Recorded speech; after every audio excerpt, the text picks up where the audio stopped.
Abbas ரலியல்லாஹு அன்ஹு அவர்கள் அறிவிக்கிறார்கள். சகோதரர்களே, அடுத்ததாக ஆயிஷா ரலியல்லாஹு அன்ஹா அறிவிக்கிறார்கள். சஹீஹுல் புகாரியிலே 5406வது இலக்கத்திலே நபி அவர்கள் எனக்கு ஏவினார்கள். ஆயிஷா ரலியல்லாஹு சொல்கிறார்கள், எனக்கு ஏவினார்கள் அன் அஸ்தர்கி மினல் ஐனி, கண்ணூரில் இருந்து மருத்துவம் செய்யுமாறு, கண்ணூர் படாமல், கண்ணூர் பட்டால் அதிலிருந்து மருத்துவம் செய்யுமாறு, அருந்து தப்புவதற்கு ருக்கியா மந்திரிக்குமாறு ரசூலுல்லாஹி ஸல்லல்லாஹு அலைஹி வஸல்லம் எனக்கு ஏவினார்கள். இஸ்லாம் கூறுகின்ற மந்திரித்தல் என்று ஒன்று இருக்கிறது. குர்ஆன் சுன்னா முறைப்படி எப்படி நாங்கள் எங்களுக்கு என்ன வசனங்களை ஓத வேண்டும், என்ன துஆக்களை கேட்க வேண்டும் என்று இஸ்லாம் எங்களுக்கு சொல்லுகிறது. அந்த முறைப்படி கண்ணூரில் இருந்து எனக்கு மருத்துவம் செய்து கொள்ளுமாறு நபி அவர்கள் எனக்கு ஏவினார்கள் என்று சொல்லி ஆயிஷா ரலியல்லாஹு அன்ஹா அவர்கள் அறிவிக்கக்கூடிய ஹதீஸ் 5406வது இலக்கத்திலே நீங்கள் காணலாம். அதுபோன்று சஹீஹுல் புகாரியிலே 5407வது இலக்கத்திலே, அதாவது 5406 பின்னால் வரக்கூடிய ஹதீஸ் 5407 உம்மு சலமா ரலியல்லாஹு அன்ஹா அறிவிக்கிறார்கள். ரசூலுல்லாஹி ஸல்லல்லாஹு அலைஹி வஸல்லம் அவர்கள் உம்மு சலமாவுடைய வீட்டுக்கு வருகிறார்கள். அங்கே வேலைக்காரி ஒருவர் இருக்கிறார், வேலை செய்கின்ற ஒரு வேலைக்காரி. ரவி அவர்கள் முகத்தை பார்க்கிறார்கள். ஃபீ வஜ்ஹிஹா சுஃபா, இங்க ஒரு காயம், மஞ்சள் நிறமான ஒரு காயம். அப்ப ரசூலுல்லாஹி ஸல்லல்லாஹு அலைஹி வஸல்லம் சொன்னார்கள், இஸ்தர்கூ லஹா ஃபஇன்ன பிஹன் நதிரா, கண்ணூர் பட்டிருக்கிறது, அவளுக்காக மந்திரியுங்கள் என்றார்கள். இது சஹீஹுல் புகாரியிலே காணலாம். இந்த பெண்மணிக்கு கண்ணூர் பட்டதுடைய தாக்கம் தான் இது. அவளுக்காக மந்திரியுங்கள். மந்திரியுங்கள் என்ன, தாயத்து தட்டு தாடு போடுறதல்ல. இஸ்லாம் சொல்லுகின்ற மருத்துவ முறை ஒன்று இருக்குது. அதாவது இதுக்குரிய முறையை நீங்க ஜாகிலிய மக்கள் எப்படி சிறுக்குக்கு முரண்படாம செய்து வந்தீர்களோ அதை செய்து பாருங்கள் என்று சொல்லி ரசூலுல்லாஹி ஸல்லல்லாஹு அலைஹி வஸல்லம் அவர்கள் சொல்லுகின்ற ஹதீஸை சஹீஹுல் புகாரியிலே 5407வது இலக்கத்திலே காணலாம். அதுபோன்று சஹீஹ் முஸ்லிமிலே 2198வது இலக்கத்திலே ஜாபிர் இப்னு அப்துல்லாஹ் ரலியல்லாஹு அன்ஹு அவர்கள் அறிவிக்கிறார்கள், ரஹ்ஸன் நபி ஸல்லல்லாஹு அலைஹி வஸல்லம் லி ஆலி ஹஸம் ஃபீ ருக்யத்தில் ஹய்யா, பாம்பு கடித்தால் அவர்கள் ஒரு மருத்துவம் செய்து வந்து கொண்டிருந்தார்கள்.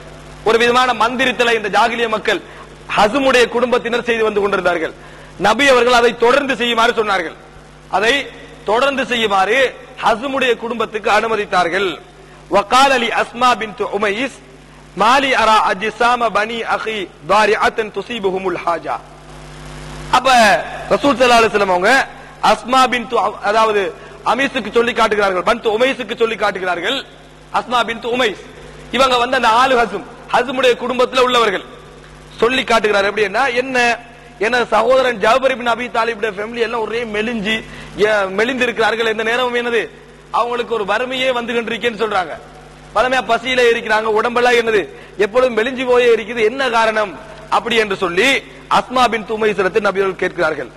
அப்பொழுது அந்த அஸ்மா பின்த் உமைஸ் ரசூலுல்லாஹி ஸல்லல்லாஹு அலைஹி வஸல்லம் அவர்களுக்கு பதில் அளிக்கிறார்கள், வலா லா, அது அவங்களோட எந்த ரீசனும் இல்ல, வலாக்கின்னல் ஐன துஸ்ரியோ இலைஹிம், கண்ணூர் அடிக்கடி அவங்களுக்கு படுது இப்படி சொல்றாங்க. இது ரசூலுல்லாஹ்களுக்கு முன்னால சொல்லுகின்ற வார்த்தை. இது சஹீஹ் முஸ்லிமிலே வரக்கூடிய ஹதீஸ். எப்படி கண்ணூர் படுவது அவர்களுக்கு ஒரு வளமையாக ஆகிவிட்டது யார் ரசூலுல்லாஹ் அப்படி என்று சொல்லி சொன்னவுடன் நபி அவர்கள் சொல்கிறார்கள், இர்கீஹிம் قالت فعرضت عليه فقال ارقيهم.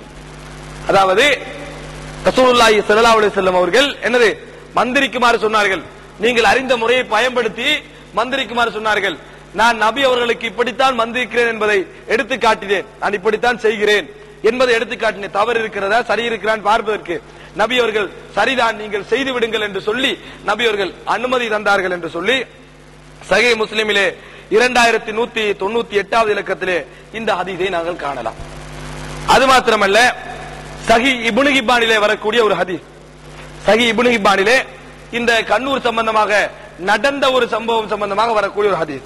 இந்த ஹதீஸ் முஸ்னத் அஹ்மத் இது போன்ற பல கிரந்தங்களிலே வந்தாலும் மிகச் சரியான இஸ்னாதோடு இப்னு ஹிப்பானிலே பதிவு செய்யப்பட்டிருக்கிறது. எப்படி, அபூ உமாமா ரலியல்லாஹு அன்ஹு அவர்கள் அறிவிக்கிறார்கள், இக்தஸல அபி சஹல் இப்னுல் அஹ்னஃப், அதாவது எனது தந்தை சஹல் இப்னுல் அஹ்னஃப் அவர்கள் ஒரு இடத்திலே குளித்தார்கள், குளிப்பதற்காக போனார்கள். அவரோடு ரபிஅத் இப்னு ஆமிர் அவர்களும் போனார்கள். போன நேரத்திலே அந்த ஜுப்பாவை, மேலிருந்த ஜுப்பாவை கலட்டி விட்டு அவர் குளிக்க ஆரம்பிக்கிறார். குளிக்க ஆரம்பிக்கின்ற நேரத்திலே இவர் ஆமிர் இப்னு, அதாவது ஆமிர் இப்னு ரபியா, ரபியா இப்னு ஆமிர் அல்ல, ஆமிர் இப்னு ரபியா அவருடைய நண்பர். இவர் சஹல் இப்னுல், அதாவது இந்த சஹல் இப்னுல் அஹ்னஃப் குளிப்பதை பார்த்து விட்டு இவர் சொன்னார், மா ரஅய்துகல் யௌம் வலா ஜில்த அத்ரா அப்படின்னு சொன்னார். இப்படி ஒரு உடம்ப நான் கண்டதே இல்லைன்றார் அவர். அந்த அழகான உடம்ப பார்த்துட்டு ஏங்கி, அதாவது ஒரு பெருமூச்சல் சொல்றாரு, என்னது இவ்வளவு அழகாய்க்கிறீங்க அப்படி என்னது, அவர் ஒரு ஏங்கி சொன்ன உடனேயே அந்த ஹதீஸிலே வருகிறது, சகல் உடனடியா சகல் என்ன செஞ்சார் அன்னைக்கு, அந்த அதாவது இறுகி அவர் சொல்ற ஃபிட் வந்து அப்படி விழுந்துட்டாரு. அந்த வார்த்தையை சொன்ன உடனேயே ஃபிட்ல அன்னைக்கு என்ன செஞ்சுட்டாரு, அவர் விழுந்துட்டார். அது வந்து மிச்சம் ஓவர் ஆயிட்டு, வலிப்பு மாறி வாரன்னு சொல்றது, அது வந்து மிகவும் ஓவர் ஆகிவிட்டது. உடனடியாக ரசூலுல்லாஹி ஸல்லல்லாஹு அலைஹி வஸல்லம் நாம் போய், ரசூலுல்லாஹ் தான் இருக்கிறாங்க, பிரயாணம் போற சந்தர்ப்பத்தில் அப்படி இருக்கிறாங்க, யார் ரசூலுல்லாஹ் இப்படி நடந்துட்டு, ரசூலுல்லாஹி ஸல்லல்லாஹு அலைஹி வஸல்லம் அவர்கள் உடனடியாக ஓடி வந்து அந்த சஹல் ரலியல்லாஹு அன்ஹு அவர்களை, அவர் சாதாரண நிலைக்கு ஆயிட்டாரு, அப்படி எழுப்பட்டாரு. எழுப்பட்டி விட்டு, என்ன இன்னைக்கு யாராவது கொல்ல பாத்தீங்களா இவர்னு கேட்டாங்க. யாராவது இவர் அடிக்க பாத்தீங்களா கொல்ல பாத்தீங்களா, இந்த ஆம்ரி இப்னு ரபியாட முகம் கொஞ்சம் மாறிச்சு. அப்ப ரசூல் ஸல்லல்லாஹு அலைஹி வஸல்லம் கேட்டாங்க, ஏதோ கண்ணூர் பட்டீங்களான்னு கேக்குறாங்க.